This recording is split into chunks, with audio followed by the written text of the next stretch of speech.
নমস্কার আপনাদের সবাইকে। আপনারা আশা করি সবাই ভালো আছেন। সুবর্ণা রান্নাঘর অ্যান্ড লাইফস্টাইলে আপনাদের সবাইকে স্বাগত জানাই। আজ বেরিয়েছি গ্রামে, মাঠে, জমিতে। এই যে আমাদের জমি, এখানে আমাদের বাঁশ গাছ লাগানো আছে। এই যে এটা আমাদের বাঁশ গাছ, তো অনেক বড় হয়ে গেছে। এই যে জমিগুলো আমাদেরই, এখানে সর্ষে চাষ করা হয়েছে, কিন্তু গাছগুলো এখনো ছোট হয়ে আছে, বড় হয়নি। এই যে একটা ভাই এখানে খেজুর রস লাগাচ্ছে। এখানে প্রচুর খেজুর গাছ এবং তাল গাছও প্রচুর আছে। এই যে ভাইটা রস লাগাচ্ছে বিকেলের টাইম। এই যে রস দেখুন, এই যে কত সুন্দর রস। এই থেকে ঝোলা গুড় যেটা হয়, সেটাই এটা থেকেই হয়, যেটা সুন্দর হয়, খেতেও খুব সুন্দর। আমি এখান থেকে প্রত্যেকবার নিয়ে যাই গ্রাম থেকে। এই যে ভাইটা চলে গেল। তো জমিতে দেখতে পাচ্ছেন কত সুন্দর প্রাকৃতিক দৃশ্য। এই যে এগুলো ধান মানে চাষ করা হবে, মানে বীজ ফেলা হয়েছে, কেবল বড় হচ্ছে। তো সূর্যের আলোটা দেখুন কত সুন্দর পড়ছে, দেখতে এত সুন্দর লাগছে। এই প্রকৃতির দৃশ্য গ্রামে দেখতে পাওয়া যায়, শহরে দেখতে পাওয়া যায় না। এই জন্য গ্রামকে খুব মিস করি। এই যে দেখুন, সূর্যটাকে দেখুন কত সুন্দর লাগছে, মানে বিকেলের শেষ মুহূর্তে একটু পরে সূর্যটা ডুবে যাবে, তারই আলোতে এই যে দেখুন কত সুন্দর লাগছে প্রকৃতিটা। এটা গাছ, এগুলো এই যে এটা পেঁয়াজ লাগানো হয়েছে আমাদের জমিতে। পেঁয়াজগুলো কেবল বড় হচ্ছে, হয়নি এখনও।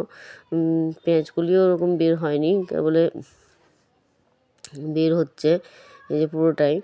তো আমাদের সব কিছুই চাষ করা হয়, ধান, পেঁয়াজ, আলু, সব কিছুই। এই যে দেখুন, এরকম দৌড়াতে পায় না ছেলেরা, ছেলেমেয়েরা দৌড়াচ্ছে। এটা স্কুলের মাঠ, আমাদের প্রাইমারি স্কুলের, গ্রামেই প্রাইমারি স্কুল আছে, ওখানে মাঠে এখানে বাচ্চারা সব খেলে ফুটবল, ক্রিকেট। এই যে আমার মেয়ে এই মার্শালটাকে দেখে নামবে এখানে। এই মার্শাল থেকে জমিতে জল যায়, দেখুন কত সুন্দর লাগছে দেখতে। তো আর বেশি থাকবো না, বাড়ি যেতে হবে, বাড়ি গিয়ে রান্নাও করতে হবে।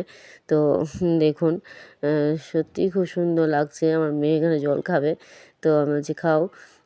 এই যে বাড়িও চলে এসেছি বলতে বলতে। তো লাউ দিয়ে আমরা অনেক কিছুই ভাবি, তরকারি সবজি, কিন্তু লাউ দিয়ে কি কোনোদিন পিঠে খেয়েছেন? তো এই যে লাউ দিয়ে মা এখন পিঠে বানাবে। তো লাউটাকে লবণ হলুদ দিয়ে সেদ্ধ করে নিয়েছে। সেদ্ধ করে নেওয়ার পর এখানে আটা, চাল গুঁড়ি, তারপরে একটু লবণ, হলুদ, তারপরে নুন, মিষ্টি দিয়ে, কালো জিরে দিয়ে ভালো করে মেখে ওটার মধ্যে এই যে অল্প অল্প করে দিয়ে পিঠের আকারে, এই যে অল্প অল্প করে পিঠে ছোটো ছোটো করে ভাজছেন। তো অসাধারণ লাগে খেতে, আমার তো খুব প্রিয়, ছোটো থেকে এটা খুব ভালোবাসি আমি, তার জন্য মা এটা করছে। তো আপনারা খেয়ে অবশ্যই দেখবেন যে কেমন লাগে, সত্যিই খুব সুন্দর লাগে। তো আপনারা সবাই ভালো থাকবেন, সুস্থ থাকবেন। আর ব্লগটা কেমন হয়েছে অবশ্যই জানাবেন। আজ এখানেই আমি শেষ করছি।